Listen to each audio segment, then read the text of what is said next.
I'm not going to worry about your level of concern. Yoy and double yoy. We talking about Twitter. Triple yoy. Think of how stupid the average person is, and then realize half of them are stupider than that. Quadruple yoy.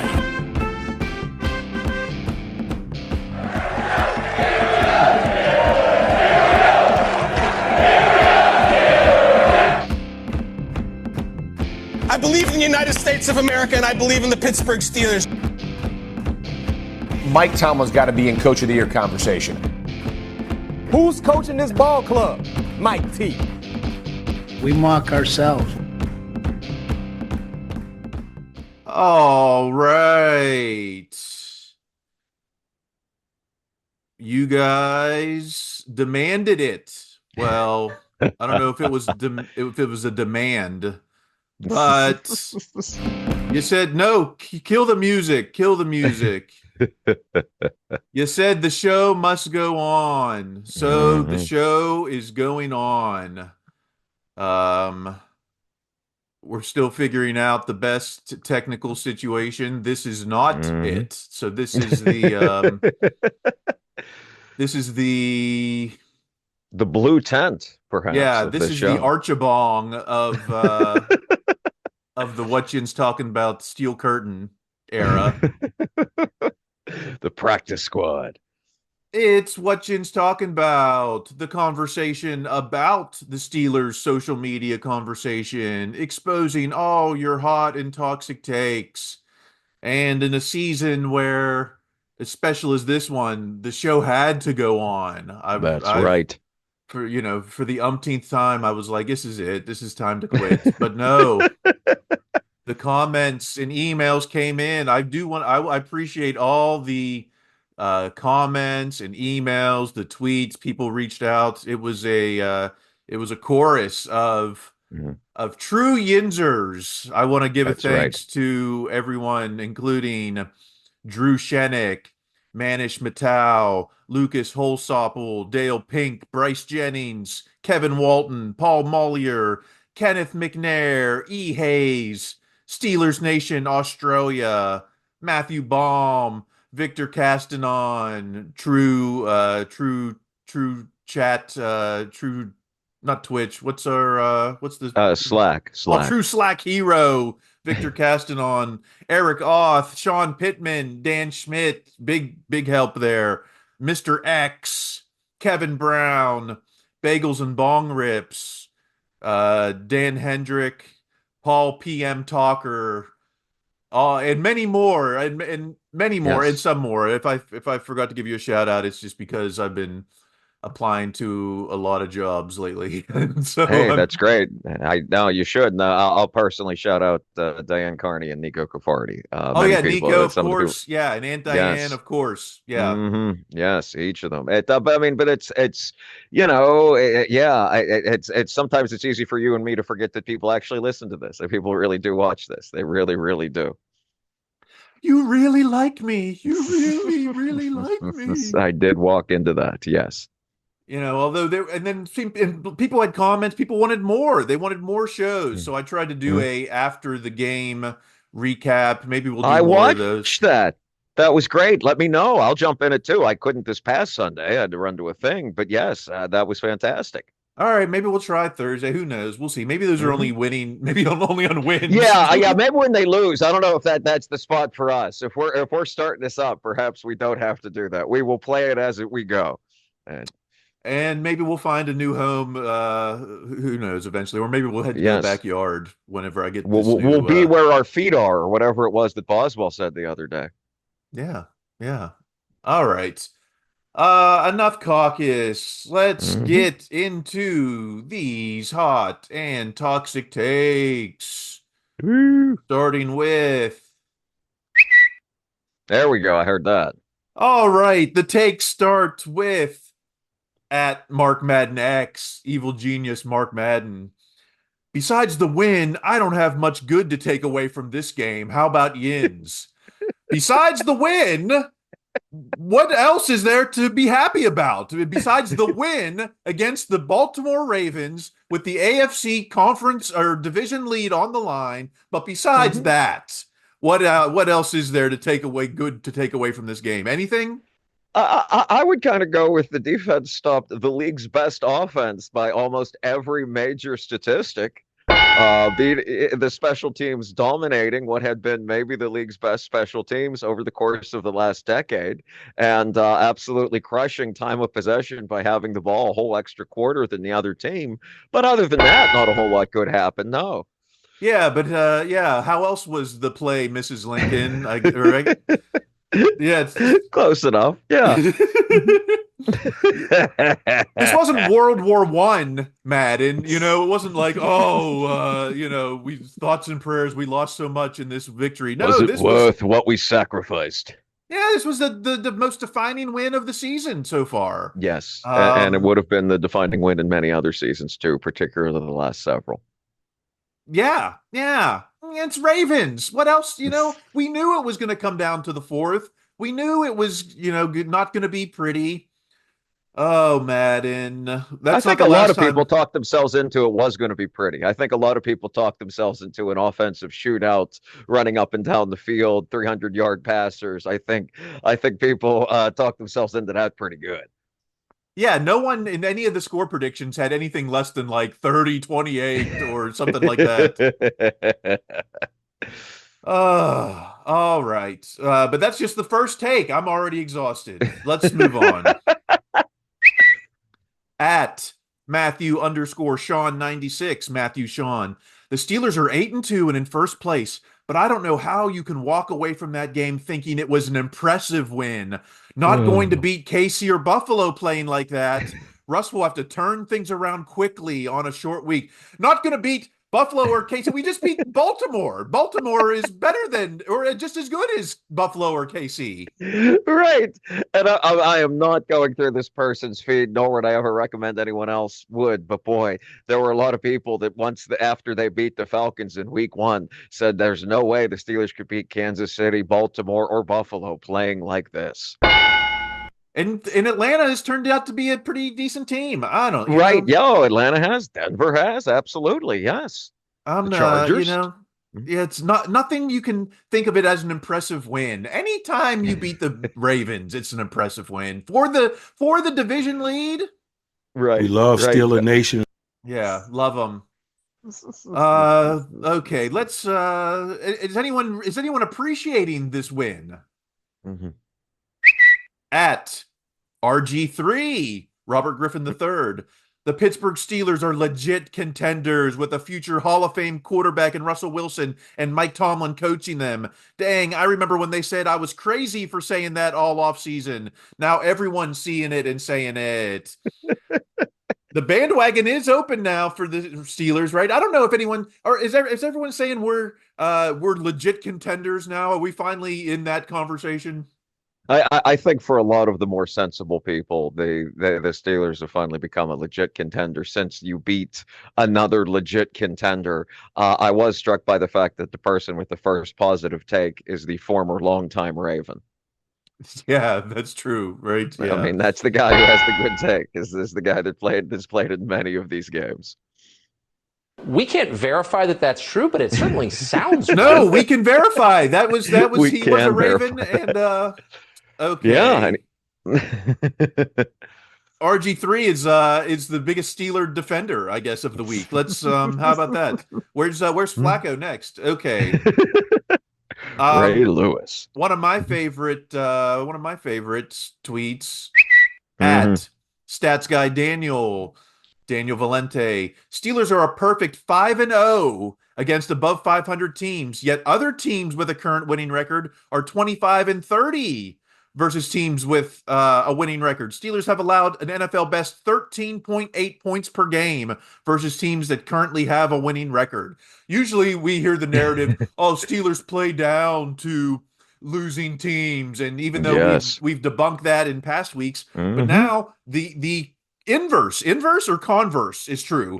Steelers are the best against the best against the best. You know, iron sharpens iron. Yes, no, and I feel like this is the first time it's been that way in a long time. I mean, that was, if folks remember, on the run to Super Bowl 43, they had the toughest schedule going into that season too, and they had the great record against teams that won a lot of games. Yeah, that just goes to show again why when the schedule comes out, you can't say, "Oh, this team has definitively the toughest schedule. Oh, this team doesn't." That things do change as the season goes on. Like we said, Denver's a good team. The Chargers are a pretty good team. The Falcons are a pretty good team. And maybe some other teams we thought were going to be good, like the Jets, are not.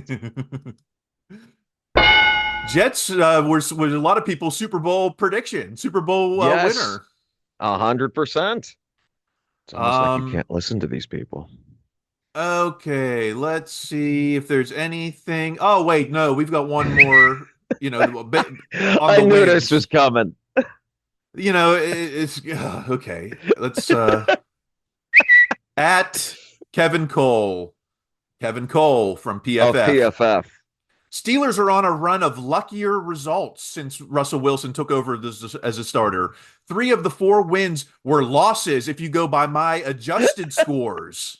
And his adjusted scores have the Ravens beating the Steelers 21-17, and also had Washington and the Jets beating the Steelers with adjusted scores. So this is a new stat, adjusted scores. How do what? Why aren't we? According to my adjusted scores, we're undefeated. So, I mean, just imagine being a grown adult with the job and unironically, totally seriously typing out 3 of 4 wins were losses if you go by my adjusted scores.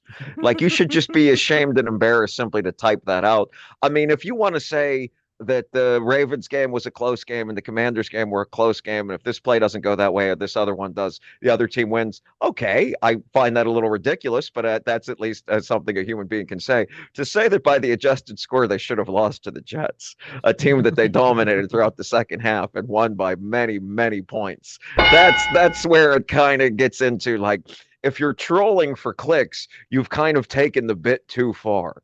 Like, if the guy had said, okay, maybe they should have lost the Atlanta game because, I don't know, they didn't score a touchdown, or, Bijan Robinson got me a lot of points in fantasy 3 weeks later. Like that, okay, then your asinine statistics at least are grounded in some reality. It's the Jets thing that goes like, oh, we're back to PFF trolling in hopes that somebody actually clicks on PFF. Why don't we expand it? I want to see records across the whole league of adjusted scores. Maybe we should go back and do adjusted, Super Bowls. How many rings do the Steelers have? We probably lost Super Bowl 40 to an adjusted score. I would imagine. Probably 43 too. Yeah. Adjusted scores. I laugh at some of those next gen stats. Thank you. Adjusted scores are not a quarterback stat or whatever. Yeah, those are next gen stats. Okay, let's move on to Tomlin. Those are just the overall winning takes. We've got some Tomlin hate. Mm-hmm. Returning to the chat at Mark Madden X, Mark Madden. I feel that games like this expose Tomlin, even if the Steelers win. Man, this exposed Tomlin again. What Tomlin didn't what? The only thing that people I could see giving a little bit of credence to was the timeout haters. Time management. He didn't use his timeout at the end of the first half. I mean, that might be the only criticism. Maybe the 4th and 1 we didn't get. I don't know. How did this expose Tomlin? I mean, again, it is weird if you look at it in just any sense. It exposed Tomlin that he beat another Hall of Fame football coach in his division, their biggest rival, to take first place in the division and second in the conference. I assume Madden is, again, trolling, for lack of a better word. But the only thing that makes sense to me, and again, we're back to like everything being corrupted and influenced by fantasy, is just that they won the game with defense and not with offense. And there's a whole generation, maybe multiple generations of fans at this point, who believe that if you win a game with defense, you didn't really win it. You have to win these games with offense. You need to have an all-pro quarterback playing at an all-pro level at all times, or else it wasn't really a win, and you're going to lose to somebody else that does have an all-pro quarterback. All evidence to the contrary that's not really how this works. Yeah, there's no style point. It's like saying a boxing match. It's like saying, "Oh, Jake Paul beat Tyson, but man, it was an ugly match. It didn't, it wasn't entertaining or something." Like, come on, a defensive win. That's Steelers football. And yes, and it's also how the Chiefs won this last Super Bowl. Like, yeah, they did score a lot of points, but that defense carried them through some rocky times in those playoffs. If everyone else is gearing up to have the best offense, I'd much rather go in there with as good a defense as possible and then let things happen as they do. When are we going to stop doing this to Mike Tomlin? When? Gosh, Tomlin hates. Even from Madden. Okay, he's going to be the last of the converts. Everyone else seems to be jumping on the bandwagon when even Colin Coward is trying to give him some. Right. But, we can still find criticism even in a signature win. At Steelers Wire. This is Kurt Popejoy. Steelers head coach has strange approach to winning football games. And the quote is, Tomlin seems to be allergic to enjoying the success of his team. And frankly, it strikes us as unusual. This is because, after the Ravens win, he was like, yeah, I give myself about 2 hours to enjoy it. Then I'm driving home and I'm already thinking about the next game. And oh man, that's a strange approach to winning football. Just enjoy it. Meanwhile, 12 months out of the year, we're complaining that, Tomlin is a non-losing season and Tomlin doesn't win playoff games. Well, okay, then we're not going to bask in a regular season win then. Absolutely. I also think this might be situation specific. This is the bizarre and awful time when they have to play another football game in 96 hours. 100 some hours from the end of that Ravens game. I'm sure by Sunday night he was putting in the game plan for Cleveland because frankly they had to. You're getting two practices and then you're on the bus to the side of the lake. So it's that to not do this would be to react in this way would be something that would be a lot easier to criticize since you unfortunately have to play a football game again so soon. Yeah, this is just trying to find a headline throughout the week. And, it's That's one of the cute things about this discussion. Yeah, not that cute, though, to me. I don't know.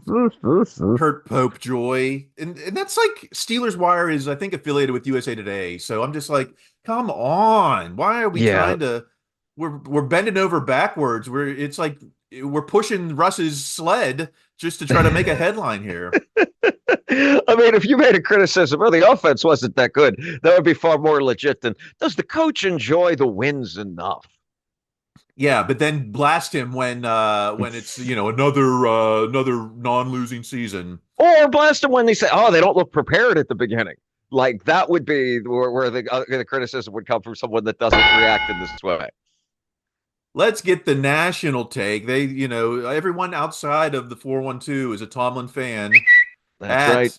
Jason Lacanfora with the Washington Post. Mike Tomlin is overdue for Coach of the Year award. They can start getting it ready now. And the headline is, no coach is doing a better job than Mike Tomlin. And they've been saying this ever since they put Russ in as quarterback. Is it just that decision? Is it just Russ going with Russ is just the what makes Tomlin head and shoulders this season? Or, what else is it about this season? Well, I think it's a couple things. I think making the decision to go to Russ was for someone that typically doesn't make big flashy moves. It reads as a big flashy move. It reads as a big gamble, even though it was, as Tomlin has said many times, what he always intended. And I think that attracted a lot of national attention. I had always assumed Tomlin had won Coach of the Year probably his first season, but I kind of forgot that was the perfect Patriots going into the Super Bowl. So that's, that was going to go to Belichick. And I think the other part of it, as we've talked about on here before, usually Coach of the Year goes to the guy that coaches the team that is very bad and all of a sudden they're good. And, this year the Commanders are a good team. The Vikings are a good team, but neither of them are, best record in the conference, big Super Bowl looking contender. So I think that helps. I mean, the argument against Tomlin getting coach of the year is that we always look at expectations. The expectations for the Commanders were low. The expectations for the Vikings were low. You could make the argument Tomlin took a playoff team and made it a better playoff team. I mean, that would be the argument against it. I'm fine with Tomlin getting coach of the year. I think he should. And even if it's, kind of a cumulative coach of the year, well, that's fine. In light of there not being a runaway candidate, a guy that took a 1-16 team and made them 13-4, I think Tomlin is a more than deserving candidate for winning. But he's got to win the division, right? They're not going to give it to a wild card if somehow we slip to the Ravens and lose a division.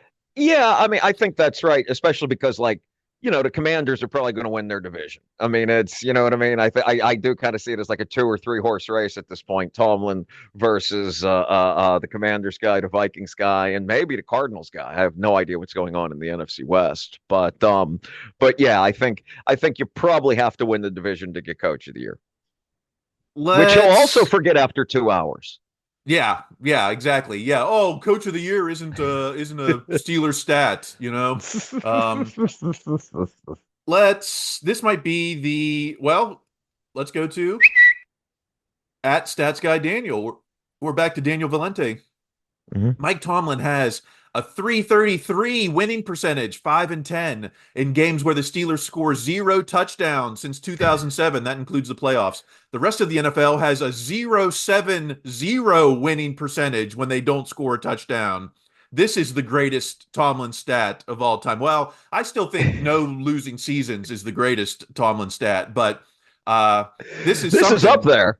This is up there. And I asked you, I was like, what were the games? And you, we had the Falcons in week 1.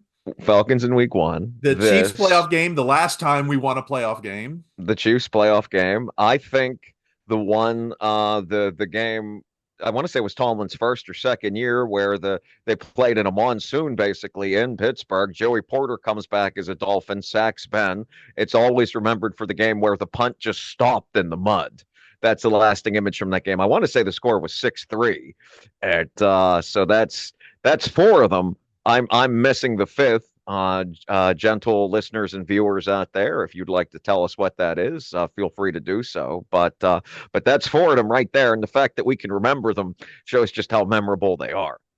Yeah, everyone, a lot of people like to complain about getting 3s instead of 6s, but points win games, and in close games, points matter. I kind of wish we would go for it on 4th a few less times. I'm willing to kick all the field goals we want. Yes, and also too, it shows again that it's not like they were just getting the ball and these field goals were all as a result of 3 and outs. They were moving the ball. That won the game about as much as the field goals. How much the Steelers possessed the ball in this game against the Ravens.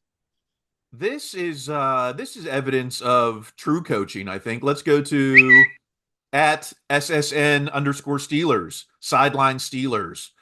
Love seeing Tomlin like this, and it's video of Tomlin with Pickens, Van Jefferson, Najee, and I guess Calvin Austin, and he's getting them pumped up here. Let's see if we got the sound here. Hey, this is the group. Look at me. This is the group. When the team says, let's get them, they're talking about this group. Make the plays, man. The plays they're going to make themselves. I'm looking at the playmakers. Let's go. What? Playmakers on 3. 1, 2, 3. Playmakers. Let's get it. Come on, man. And that got me pumped up. I'm like, I want to be a playmaker, Yeah, if you play the rest of that video, it cuts to him walking out and talking to an assistant coach and saying, I was the receiver because I wanted to be a part of that group. I should have been a safety. If you let that video play, that's great. He says that as well. He also says, this is why I walk out with this group, is something else he says later in that video too. But yeah, I mean, you can't fake what the man is saying there. And he said throughout the offseason, and particularly as the season's gone on, that he had doubts about this group, and he told them that, and now he doesn't. They've proven enough. I'm not sure, to me, a fan, Van Jefferson has enough, but I think that they're willing, that this is the group you have, and you're going to go win with these guys, and it sure seems like they're on the path to doing just that. Yeah, at this point, yeah, we got to ride with Van Jefferson. Mike Williams wasn't in the playmaker huddle. But he played more snaps than people think. He played a lot of snaps, apparently. All right. Well, if we can't be totally satisfied with this Ravens win, what can we complain about? How about the Glengarry plays? These are the new leads. These are the Glengarry leads. Not very Glengarry, says at C. D. Rich 22, Connor D. Rich. It was great the Steelers picked up a big win over the Ravens. My biggest takeaway, though, is that their offense just isn't good enough to win the big one this year. Lots of blame to go around. The big one, the last 2 games have been the big ones. Commanders and Ravens. It does, those have been the best teams we played, right? Chargers, we beat them. Those have been the big ones. Mm-hmm. And Denver and Atlanta are big looking back. I cannot in good conscience say definitively offense isn't good enough to win the big one this year because of a win against the Ravens. That I just can't go that far. There is no team, whoever they could hit, they could get to the Super Bowl and all of a sudden have to play the 85 Bears they step out of a time warp. There's no team that's more prepared to play them defensively than the Ravens, regardless of what the statistics say, which is what Tomlin and even the Ravens were trying to tell you all throughout the week. That is correct. I can't find that. Wait, how about this? You're exactly right. You are, but let's hear from a true Tomlin hater. Oh wait, no, this is from Blue Sky. This is not a tweet. This is a skeet. At Pittsburgh Sports Blue Sky social Steelers takeaways. Known Tomlin hater. Steelers play calling is their biggest Achilles heel right now. The offense is so vanilla and predictable. It's insane. The offense is schematically at a pre-college level right now. Oh, Steelers takeaways is recycling their Canada era skeets, I guess, from Blue Sky. It was, yes. If you since there wasn't a Blue Sky around a couple years ago, they just copied and pasted this one and put it in as opposed to coming up with new content. I mean, I was certainly not 100% pleased with how the offense went in the first half. I felt a lot better about it in the second half. But for what analysis I've heard from people smarter than me, it was basically the Ravens were like, we're going to put the entire team on George Pickens, and that made Russ hold on to the ball a little bit longer than you would like, and that led to a lot of sacks, a lot of incompletions, and the Steelers finally adjusted to that a bit in the second half. But yeah, I feel like this is if I'm not willing to say that the offense isn't good enough to win the big one because of what happened in a win, I'm certainly not about to come back with this pre-college level stuff, which, by the way, again, that's not even a criticism they thought of until the Canada era. Like, you would never have thought to make that knock until then. It's not like, when they weren't getting it done with Todd Haley, people were like, this is pre-college offense. Yeah, the Ravens secondary was playing tight. They, there wasn't people open. Dial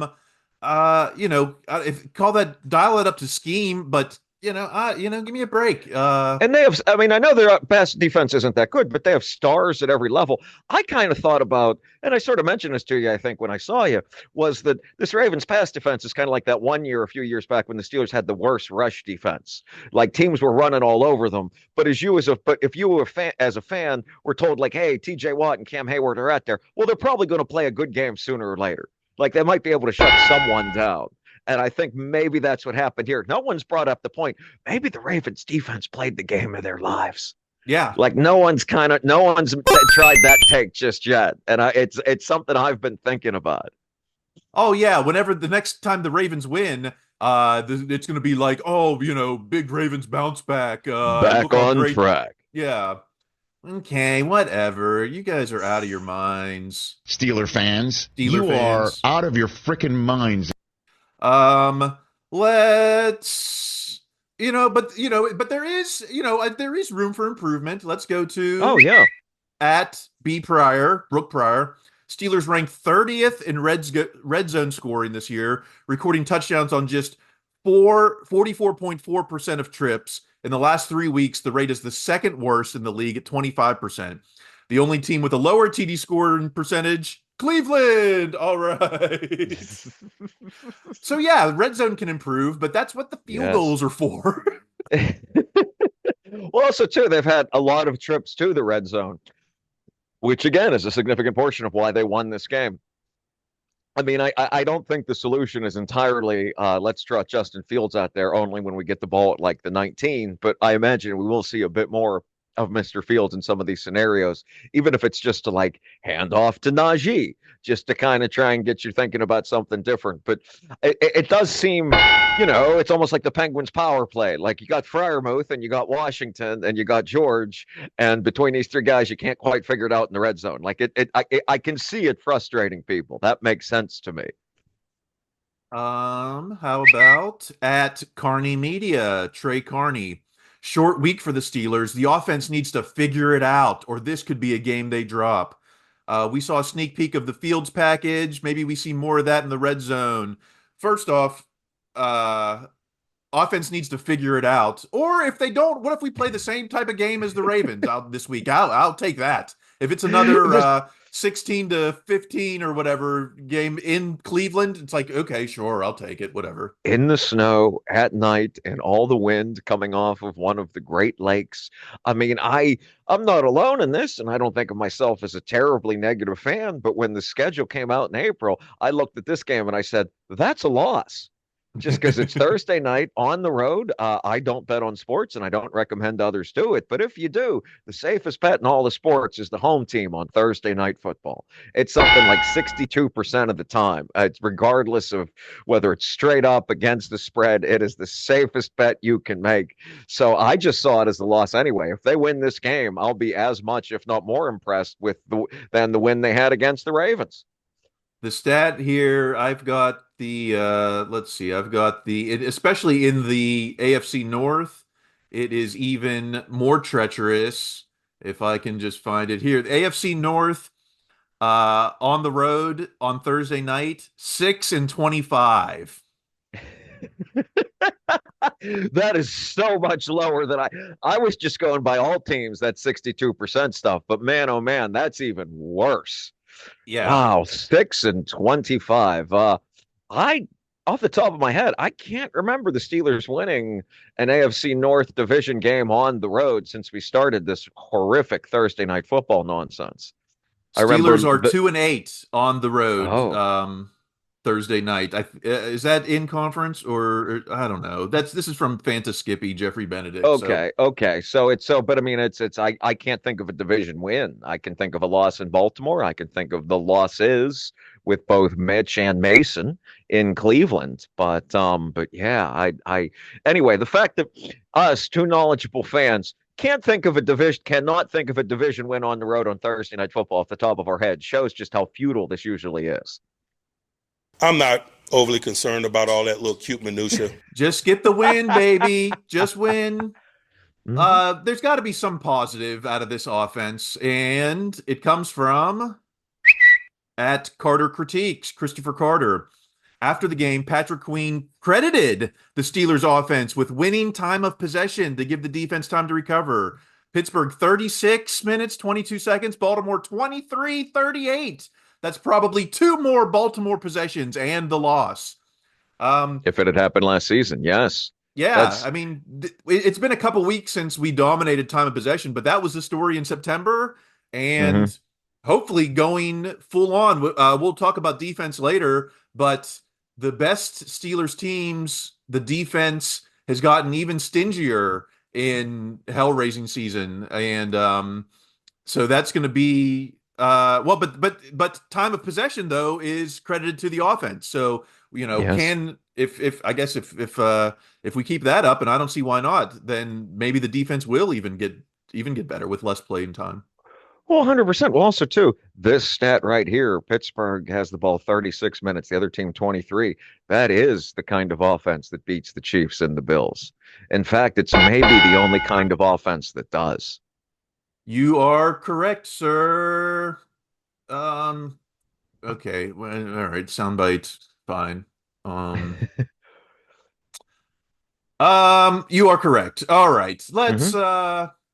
let's talk about my quarterback. It may not have been his best game, but Mm-hmm. he was still very dangerous. Now that he's the quarterback, we can have a official Russ song. He's the greatest. He's fantastic. Wherever there is danger, he'll be there. Oh wait, he's the greatest. He's fantastic. Wherever there is danger, he'll be there. He's the ace. He's amazing.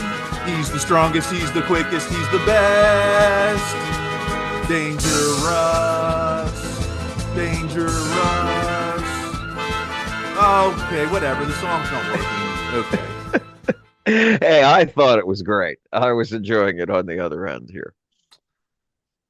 Let's get to the Russ tweets at Steelers_DB, Derek. Russ with a brutal game, total negative in every way, awful. I guess his final line was 23 for 36, 205 yards, and that one interception. I mean, was it total negative in every way? I like Derek. I do. I can't agree that it was a total negative in every way. The one moon ball to George was pretty great. It can't be a total negative in every way because again, Russ was as instrumental as others in that time of possession. There were a lot of, I mean, they were awful on third down, but they picked that up in the second half, particularly in the fourth. They did start to convert those third downs, and those were big game-winning plays. Yeah, we'll talk about that second half in a sec. Let's move on to whoops, wrong. At JD Chosen 77, JD. One of the worst QB performances we have ever seen a Steelers quarterback put on. It has to be said. I mean, this guy's got to be young because I can remember Kenny's loss to the Browns just last year where he went 15 for 28 for 106 yards on 15 That was the one where he was completions. allegedly almost benched. Yeah. Then I could even go back to Kenny's loss against the Jets the year before that in 22. His first game. Where he was 10 for 13 with 3 interceptions. And let's go back to 2019 to the Duck loss at the Jets, where it was a must-win game to get the postseason, and Duck went 11 for 17 for 84 yards on 11 completions and 2 interceptions. So I can think of those. Let's even go to a winning QB performance. Let's go all the way back to 2005 when Charlie Batch beat Favre and the Packers with a stat line of 9 for 16 for 65 yards and 1 interception. And that was in a winning performance. I want to say that was in Lambeau too. That was a different world, but yes, I remember that game. That shows that there are going to be games where you do have the big offense and you're running up and down the field, games like the Commanders games, but there's also games that you survive. I'm much more impressed with a team that can win many different kinds of games, that can win when things don't go perfectly versus a team that everything has to be going their way for them to somehow pull this out. Yeah, I mean, in the Kenny era, it was like, no mistakes, no mistakes. Now, in 2 games in a row, we've seen the Jalen Warren fumble in the red zone, and it was like, oh no, that's going to be and we still pulled through. And now with the Russ interception, I was thinking, oh no, that could be the game-defining moment, and they still pulled through. So, we have a little bit of, we can make a couple of mistakes. I don't want to, maybe not until next year, but Right. I mean, we're not seeking it out, but it is good to know that you don't have to play that perfect football to win these games against good teams. But worst QB performance, I mean, maybe it's the worst QB performance this season, maybe. I mean, by Russ, but also again playing a defense that is, if they're going to give this game everything they had. I mean, that's not to say the Commanders and the Jets and the Giants didn't, but if there's a game where the defense is going to be up as much as they can for it, it's the Ravens in Pittsburgh. More Russ doubt. Michael Beck 56. Michael Beck. My biggest takeaway on offense is Mr. Unlimited is very limited once he's inside the 15-yard line. Those plays should be Justin Fields territory moving forward. This seemed to be a big conversation piece. Red zone is the Fields package, but I mean, don't forget that Fields was having snap issues. I don't know if I want to. Yeah. I don't mind putting him there, maybe in first and goal for some different options, but I don't want to just necessarily guarantee the red zone. The Heinz red zone is now the Fields red zone. Yeah, this isn't when a Deuce in the bus in Ben's rookie year. This isn't where Deuce would run and the bus would come in the 5 or the goal line to get in. No, no, no, no. But the idea, I mean, just having the idea of Fields out there occasionally, even as a decoy, is something to play with as the season goes on. I mean, Fields is such a unique thing. You have the best athlete on either team in almost any game. It stands to reason you would want to get him out there every now and then. Yeah, like Arthur Smith said, we have 2 starting quarterbacks, so it's not like a gadget play or something. Right. But if you did notice, every time Fields was on the field, it was a running play. So yes, yeah. Are you going to have the balls to have him throw it once? So I don't know. I'm sure at some point we'll see that. I have no doubt. But yeah. Yeah, I mean, if they want to wait until the playoffs and then have him throw it, I'm fine with, but you do kind of telegraph a run if he's in there. It's just how many, I'm waiting to see the will they bring back, maybe the Connor Hayward jet sweep with Fields, package on there, something, just to give some more options than just it's either Fields is going to take the carry or he's going to hand it off to Najee.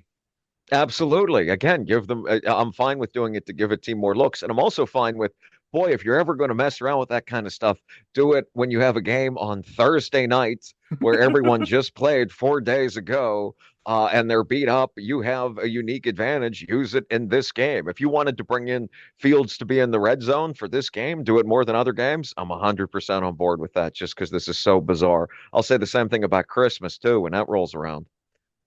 Yeah, yeah. Yeah, that's okay. Geesh, more Russ hate, I guess. At Seth Walder. Russell Wilson recorded a QBR. Is this quarterback rating? I don't know. QBR of 14.5 in Pittsburgh's win over Baltimore, the lowest QBR game of Week 11.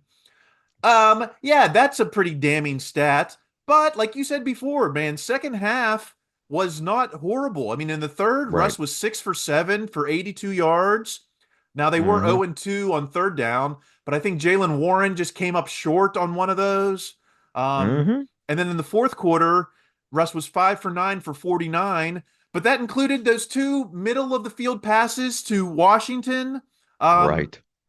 And if it wasn't for that interception, it would have been, second half Russ. That would have been maybe the story. Yeah, I don't know. That might have been the story I mean, that shows how close and narrow these games are. It can hinge on that one play. But yeah, for a team that, has been criticized so many times in the past for, they don't adjust at the half. Well, they clearly did. More from at Scarpizio Scarps. Russ wasn't good Sunday, period. He's played well, though. My biggest concern is there doesn't seem to be fluidity. It's either a moon ball or sideline shot, which are not high percentage plays.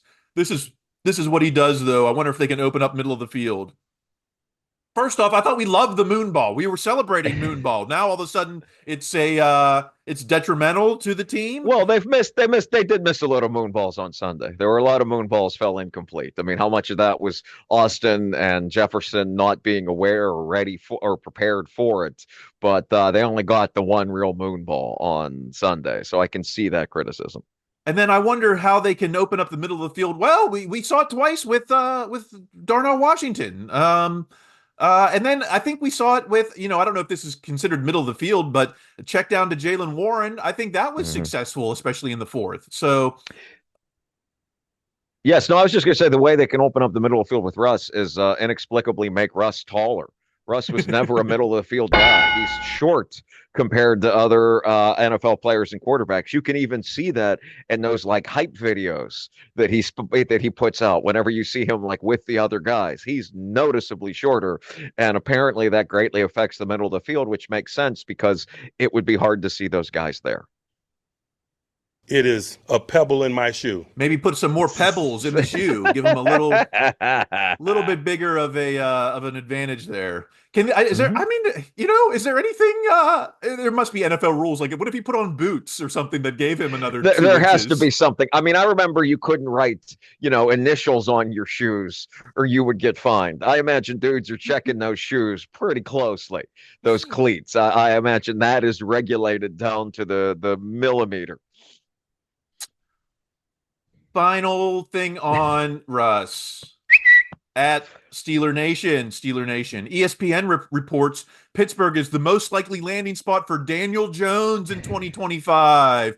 Let the 2025 speculation continue. So it's going to be Dax Prescott and Daniel Jones in the QB room next year.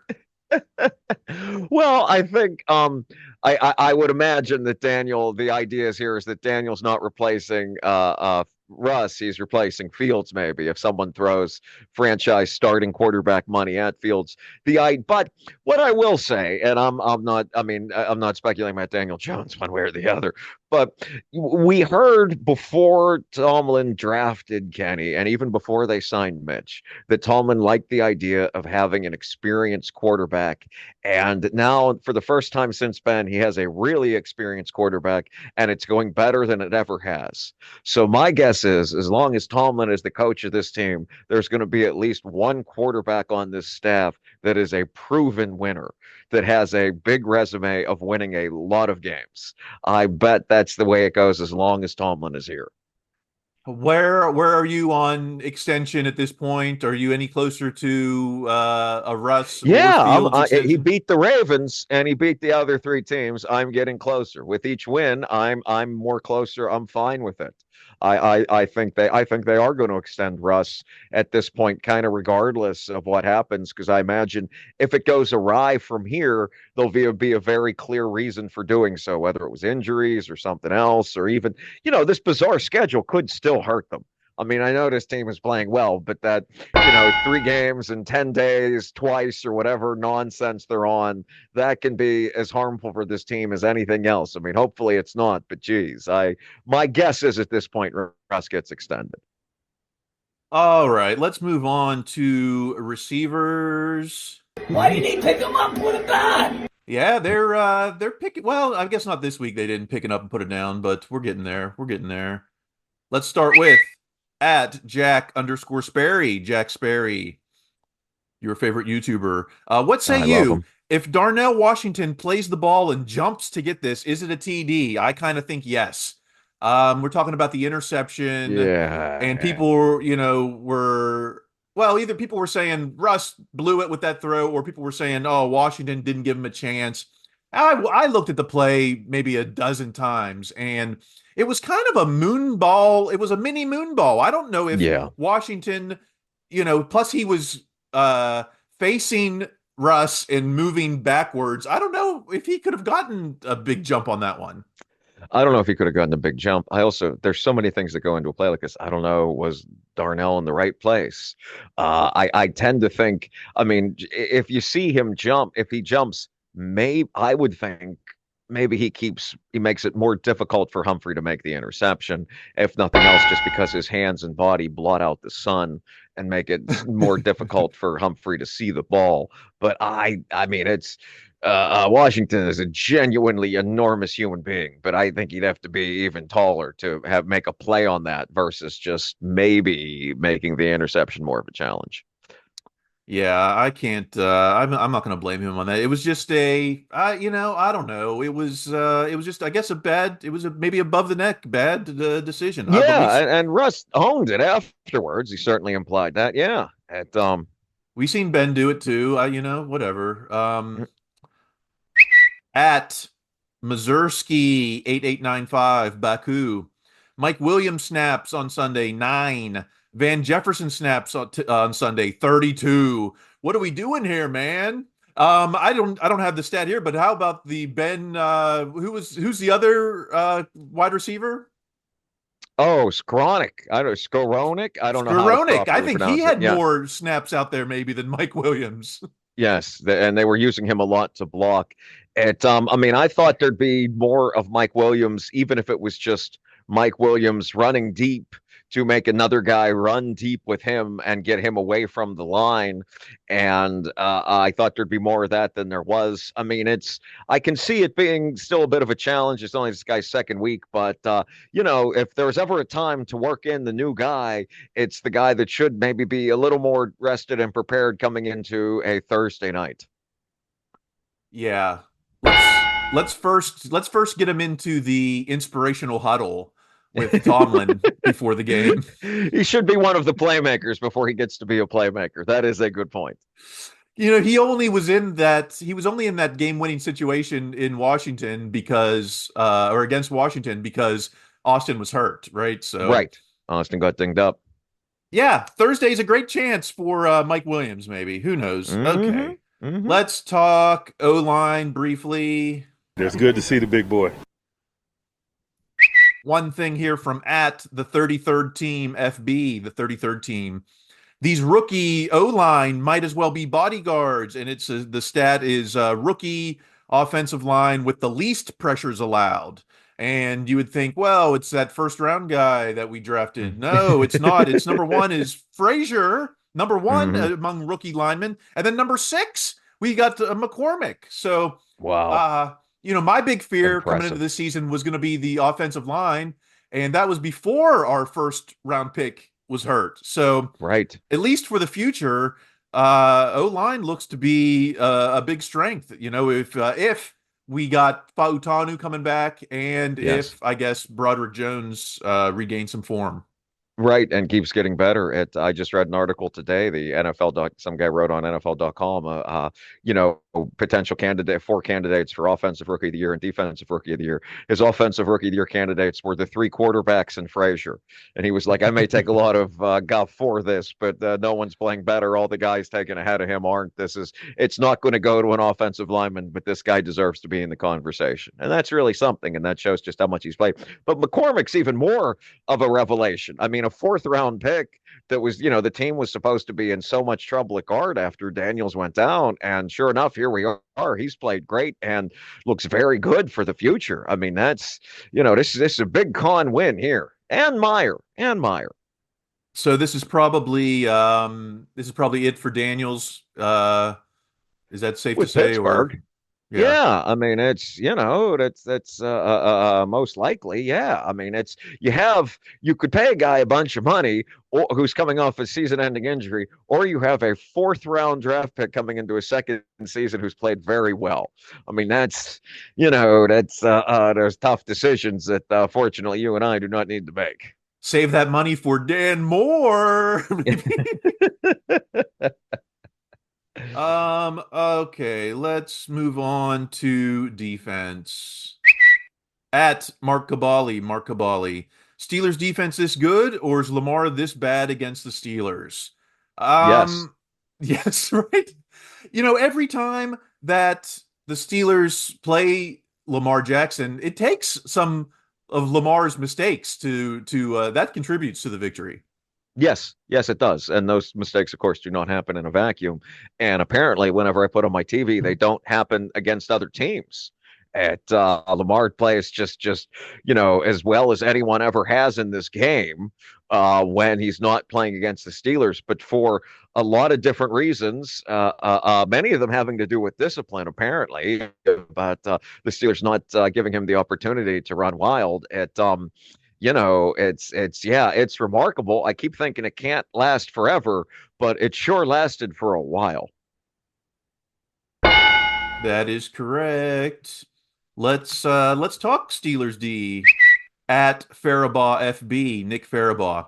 Through 10 games, the Steelers have allowed just 162 points. That's the lowest points since which Steelers defense? I'll let you fill in the blank. Do you want to take any guesses there? Well, I mean, I'm looking at the thing because you posted it in our group, but I would have guessed I mean, just let you fill in the blank. I would have guessed the Super Bowl 43 team, which I see is incorrect if I'm looking at this properly. Yeah, I went and looked after 10 games. I went and found the top 16, gosh, because that was too thorough. The top 16 defenses after 10 games. And right now, currently, Steelers at 162 points. That puts them just behind the Super Bowl 40 team at 161 points. Just a little bit better than the 2010, the Super Bowl 45 team. But that's still their 15th best. And if you want to know, I mean, I wrote about this at behindthesteelcurtain.com, but just to give you a hint here, let's see, 162 points. 2005 team was 161. So was the 2004 team. 96 team, 160. Let's just go down to the top 5. 1, 2, 3, 4, 5. Fifth place with 139 points after 10 games, 78 team.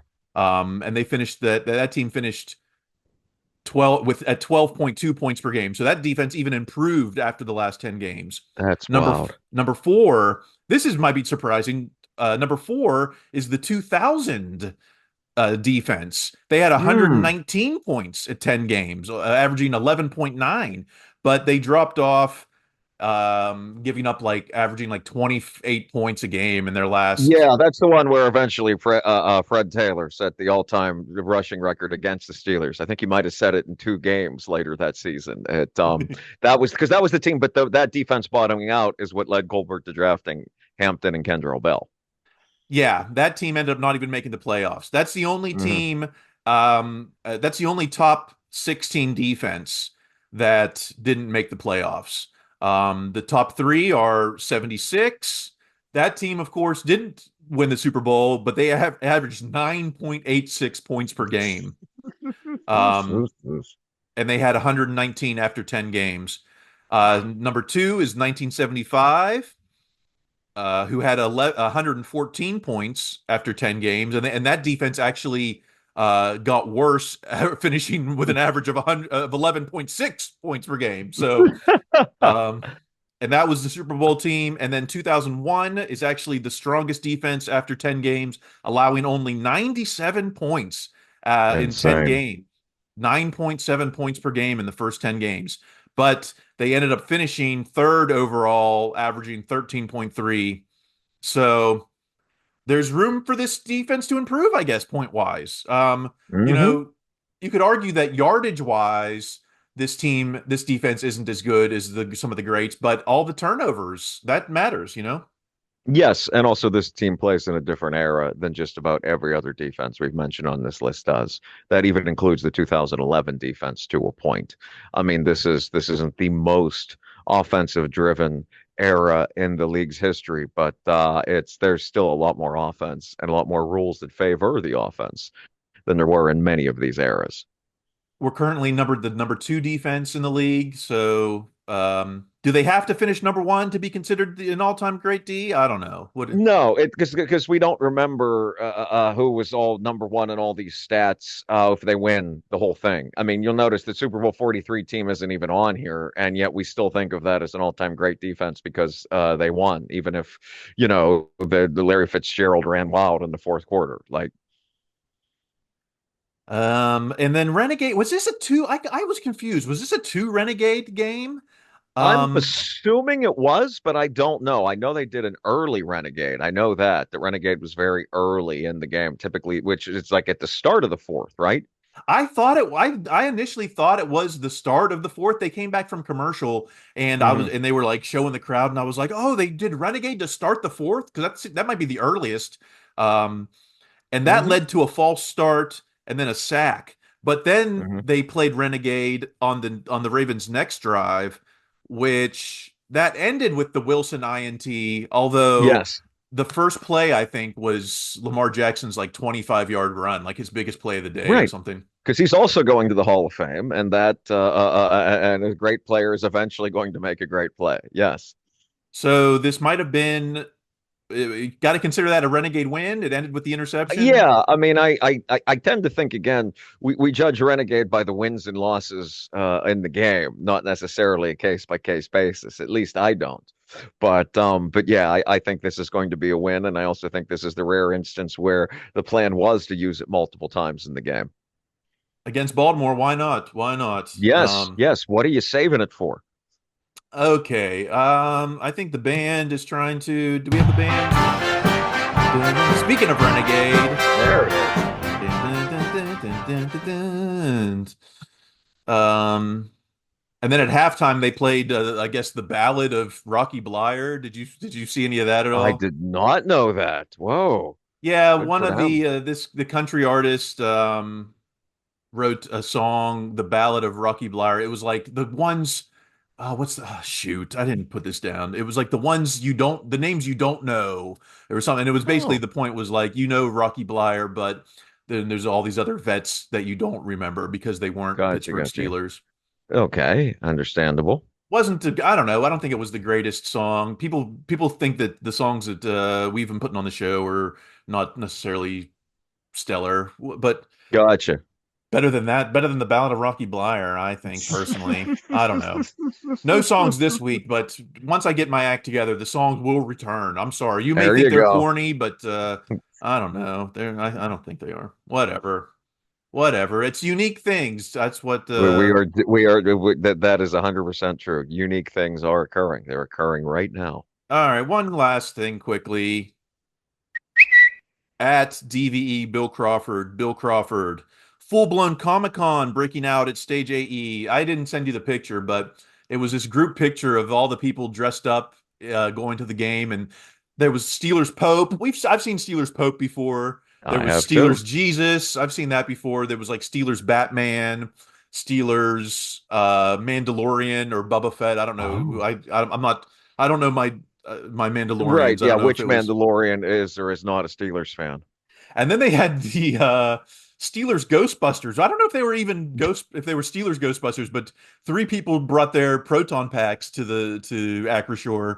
I mean, that has to get checked very carefully. I'm sure that you got it, and you have to explain to the guy, no, this is a proton pack. I'm bringing it to a football game. It's just a prop. It's from the Ghostbusters. They use this to contain the ghosts. Like that, I just can't imagine having that conversation with another human being that's just trying to do their job.